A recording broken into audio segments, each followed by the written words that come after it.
For real this time.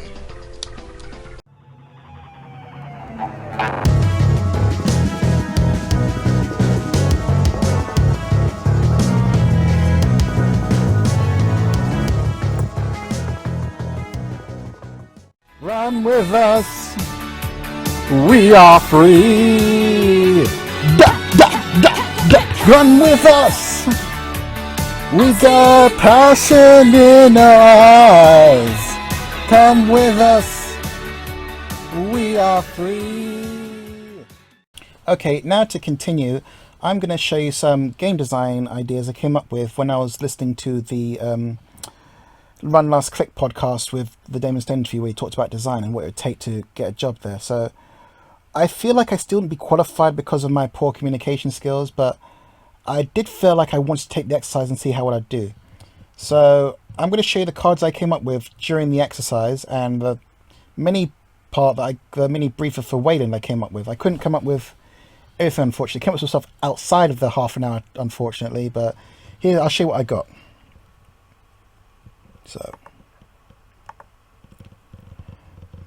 I came up with this idea that Wayland needs to be able to do meat damage, and they should become a faction of hard choices. Here's my inspiration for this. Jinteki does net damage, and net damage tends to happen on the runner's turn, and it lets them get themselves killed, rather than meat damage, which I feel is more active from the on a corporation's turn, and it's the corporation that actively goes out and kills the runner. And I feel this thematic difference is not expressed enough, because Wayland tends to have to give tags to give the meat damage, and that tends to be an MBN focus. And because of this, MBN tends to be much better at delivering the meat damage than Wayland. And I feel that it's an issue to create these meat damage cards without boosting up MBN.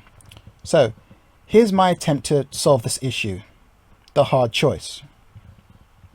The first one is We Doing This. It's a 5-cost card, 5 influence, grey ops, and redacted, which is a new type I came up with. Now, here is the main crux of these hard choice cards. The runner chooses one option. Either takes 2 meat damage, or the corp gains 10 credits and 1 bad publicity.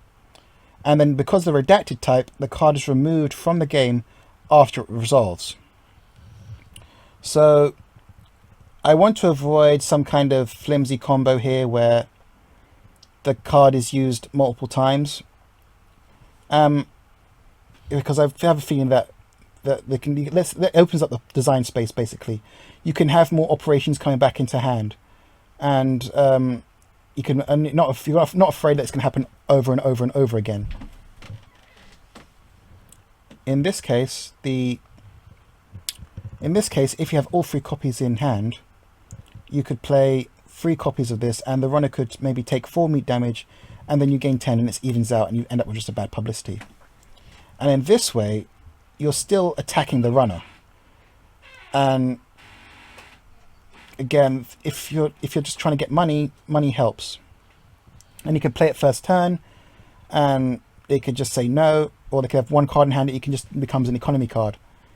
The wonderful thing about this card is that it's difficult to splash in a different faction like MBN, for example. Also, it's not tag based. So that's the great thing there. It's not tag based. It's a hard choice based, and that thematic difference I feel will elevate Wayland. So here we go. Next one, Is This Yours?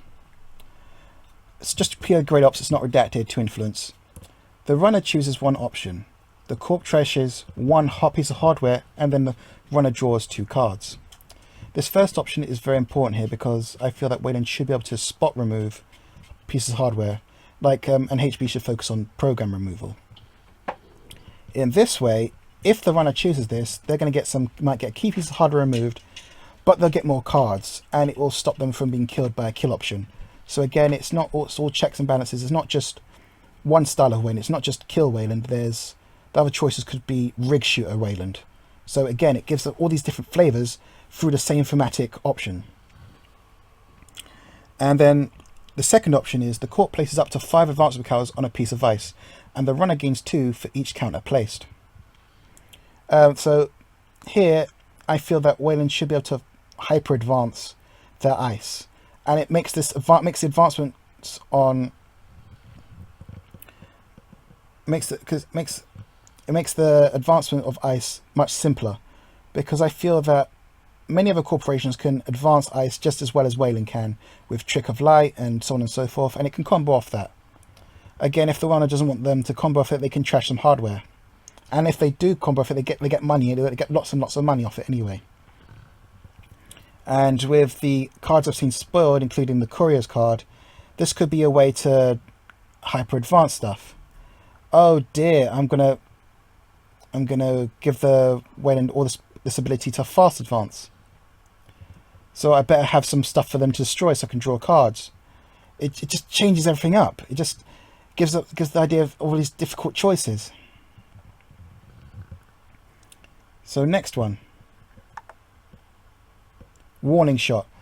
Originally, I conceived of this just doing 2 damage at maximum hand size, but then I realised it could be used as part of a kill combo where you give a Warning Shot when they're at maximum hand size, and then you can try and finish them off when they've got like 3 cards in hand. So I've made it a terminal.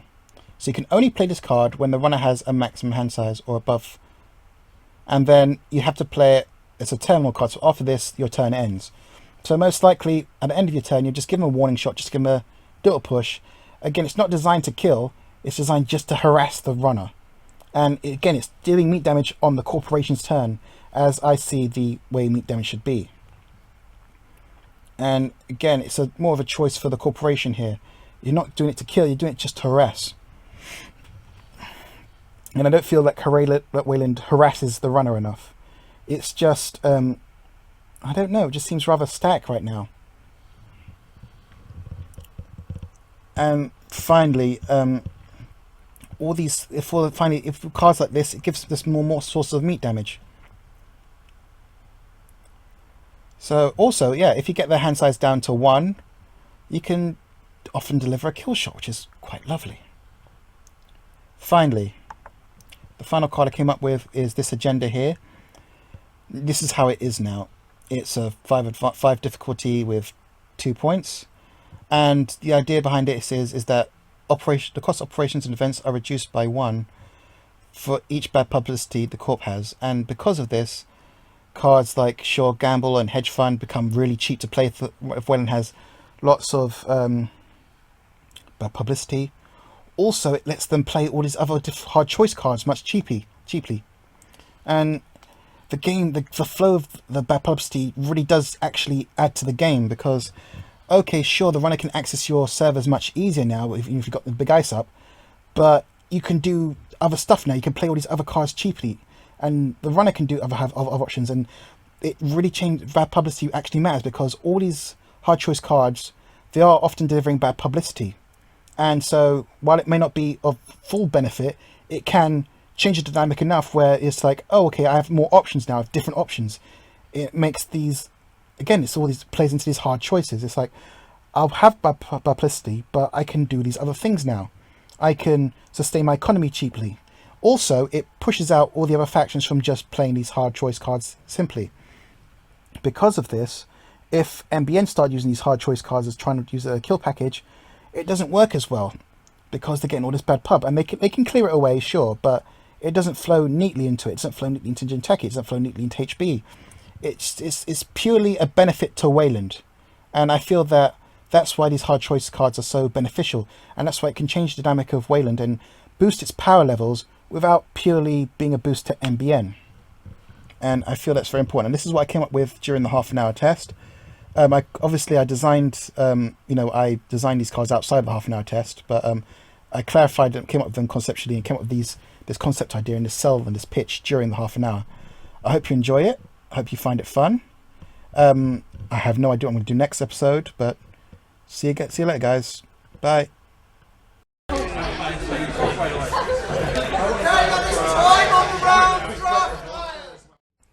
On today's siege location, I'm going to play a Scorched Earth. Not to kill anyone, just to prove a point.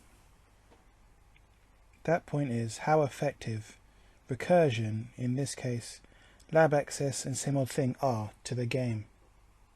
Here it comes, baby. Boom. Two lands because he decided to start killing my lands before I could get any effects. Still killed him with the hideaway crater underneath. Yeah, And the first domino falls. You've noticed that I've hit a lab access. Because of that, he's already got one same old thing, and he's got one same old thing on the field. He now has to think about what he needs to do next. Or does he? He might have another one. Oh, same old thing. Oh, that's an emergency shutdown. Oh, we hit everything, didn't we? See, now he has to think about which cards he wants to do next. If he does the lab access. Oh no, he can't do it because I killed it. What do you do now, criminal? And use the computer. Only now that our data jack has been fixed, we get this message instead of failure.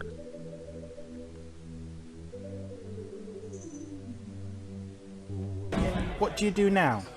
Well, if you were playing, let's see, if you're playing Geist, you could just play one of the other multiple lab accesses you'll have, because you'll have 3 lab access and you'll have 3 same old things, so this won't matter to you.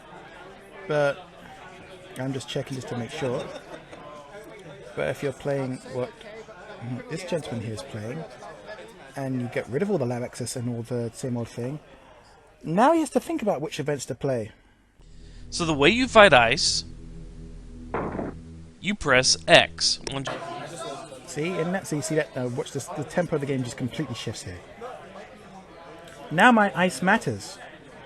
Not because he can't get through it, he can definitely get through my ice. You don't want to just go around swatting every square you come to. There's one ice in front of me. Now there are 2.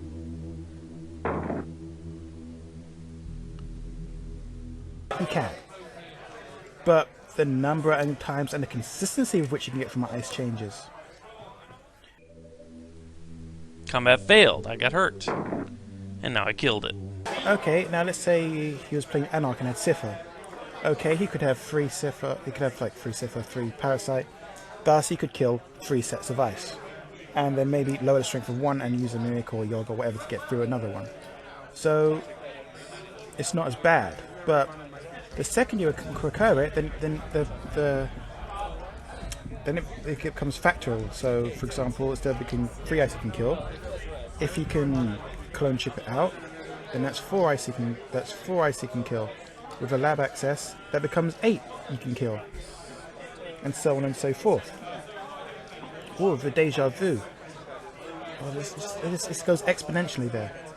So the problem is not that having these effective cards. The problem is when you can use them way more than you should be able to.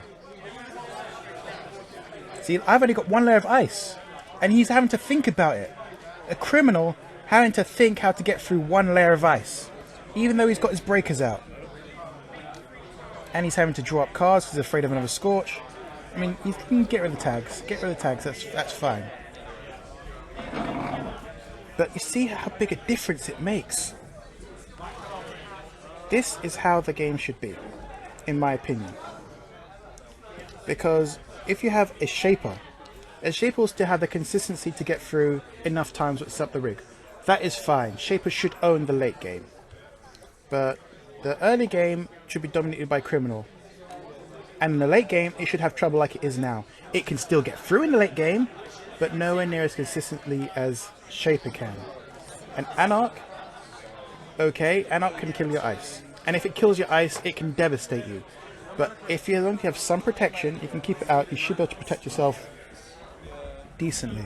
And maybe have it control the mid game. This is what I feel the game needs. Of course, I'm not in charge and I have no one to answer to when I say this. But just try this as a thought experiment. Try limiting yourself and any deck you have to 1 lab access and 1 copy of same old thing. How much does it change your deck? It might not change your deck at all. And that's fine. If it doesn't change your deck at all, good for you. But having 1 copy and 1 same old thing, it does have an effect on Anarch.